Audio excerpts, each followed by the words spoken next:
महाकुंभ उत्तर प्रदेश के लिए वरदान साबित हुआ है, जिसके चलते न सिर्फ प्रयागराज बल्कि यूपी के कई धार्मिक जिलों में भी खूब धन वर्षा हुई। आपको जानकर हैरानी होगी कि देश विदेश से मिली बेहतरीन प्रतिक्रिया के कारण दुनिया के सबसे बड़े आध्यात्मिक समागम में 66 करोड़ से अधिक लोगों ने भाग लिया, जिसके कारण ट्रांसपोर्ट सेक्टर से लेकर हॉस्पिटैलिटी, टूरिज्म तक सैकड़ों सेक्टरों के बिजनेस में काफी बढ़ोतरी हुई है, जिससे सिर्फ प्रयागराज को 3 लाख करोड़ रुपए से अधिक का कारोबार हुआ है। नमस्कार, आज की खबर में आपका स्वागत है। मैं हूं आपके साथ शिखा मेहरोत्रा।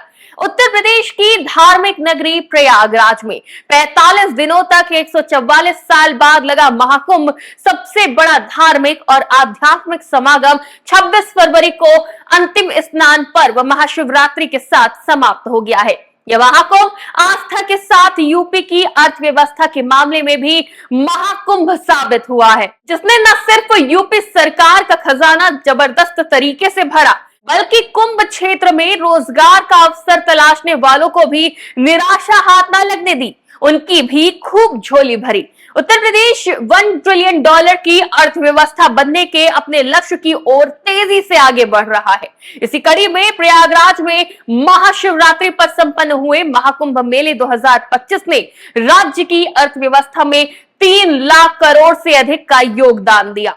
13 जनवरी को शुरू हुए महाकुंभ के अंतिम दिन उत्तर प्रदेश के मुख्यमंत्री योगी आदित्यनाथ ने सोशल मीडिया पर एक पोस्ट शेयर किया कि इस उत्सव के दौरान प्रयागराज में गंगा, यमुना और सरस्वती नदियों के संगम पर पवित्र स्नान में 66.21 करोड़ से अधिक श्रद्धालुओं ने भाग लिया। इसको देखते हुए उत्तर प्रदेश के मुख्यमंत्री योगी आदित्यनाथ ने कहा कि आज दुनिया उत्तर प्रदेश की जिस क्षमता को देख रही है, उसे महाकुंभ मेले से जोड़ा जा सकता है। अकेले महाकुंभ से उत्तर प्रदेश की अर्थव्यवस्था को 3 करोड़ रुपए से अधिक की बढ़ोतरी में मदद मिलेगी। यूपी की अर्थव्यवस्था के लिए महाकुंभ अकेले बड़ा वरदान साबित हुआ है। महाकुंभ के 45 दिनों के दौरान 65 करोड़ से अधिक श्रद्धालु प्रयागराज पहुंचे और संगम में डुबकी लगाई। जितनी उम्मीद थी, उससे 2 गुना श्रद्धालु की संख्या थी। महाकुंभ के पूरे आयोजन में यानी अस्थायी और अस्थायी इन सभी निर्माण के कार्यों को में डबल इंजन की सरकार में केंद्र और राज्य सरकार ने मिलकर के लगभग 7,500 करोड़ रुपया खर्च किया है, जिसमें 200 से अधिक सड़कों का निर्माण, 9 फ्लाईओवर, 14 फ्लाईओवर, 9 अंडरपास, 12 कॉरिडोर।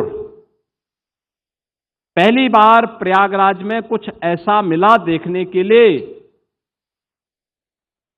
जो पर्यटकों को अपनी ओर आकर्षित करता था।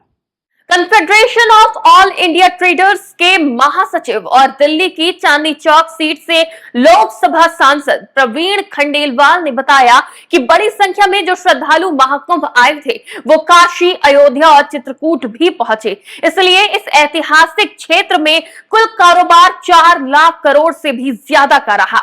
उन्होंने कहा कि हमारा आकलन है कि महाकुंभ के दौरान प्रयागराज, अयोध्या, काशी, चित्रकूट और मिर्जापुर में 4 लाख करोड़ से अधिक का कारोबार हुआ है। वहीं सिर्फ प्रयागराज में महाकुंभ के दौरान 3 लाख करोड़ से अधिक की अर्थव्यवस्था खड़ी हुई है।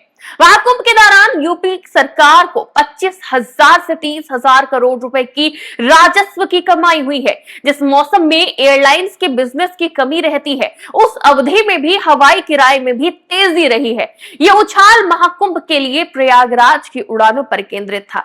कई व्यावसायिक क्षेत्रों में बड़े पैमाने पर आर्थिक गतिविधियां देखी गई हैं, जिसमें हॉस्पिटैलिटी, होटल, गेस्ट हाउस, खाद्य और पेय क्षेत्र, परिवहन और लॉजिस्टिक्स, धार्मिक पोशाक, पूजा और हस्तशिल्प, परिधान और कपड़ों और दूसरे उपभोक्ता सामान शामिल है। न केवल प्रयागराज बल्कि 100 से 150 किलोमीटर के दायरे में आने वाले शहरों और कस्बों में भी व्यापार में शानदार उछाल आया, जिससे स्थानीय अर्थव्यवस्था मजबूत हुई। बता दें, उत्तर प्रदेश सरकार ने प्रयागराज के इंफ्रास्ट्रक्चर को बढ़ाने के लिए 7,500 करोड़ रुपए से अधिक खर्च किए। राज्य सरकार के अनुसार 14 नए फ्लाईओवर, 6 अंडरपास, 200 से अधिक चौड़ी सड़कें, नए गलियारे, विस्तारित रेलवे स्टेशन और एक आधुनिक हवाई अड्डा टर्मिनल बनाने पर 7,500 करोड़ रुपए खर्च किए गए।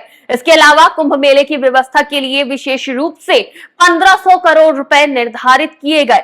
लेकिन ये तो था मेले पर खर्च, लेकिन जिस तरह से कुंभ आयोजन के बाद धन वर्षा हुई है, उसके आगे ये खर्च कुछ भी नहीं है। इस आंकड़े के सामने आने के बाद ये तो साफ हो गया है कि 144 साल बाद आया ये संयोग यूपी के लिए काफी शुभ साबित हुआ है, जो जाते जाते धन वर्षा कर गया और न जाने कितने लोगों को रोजगार में भविष्य दिखाकर आत्मनिर्भर भी बना गया। फिलहाल के लिए इतना ही। देश और दुनिया की तमाम खबरों के लिए देखते रहिए आज की खबर।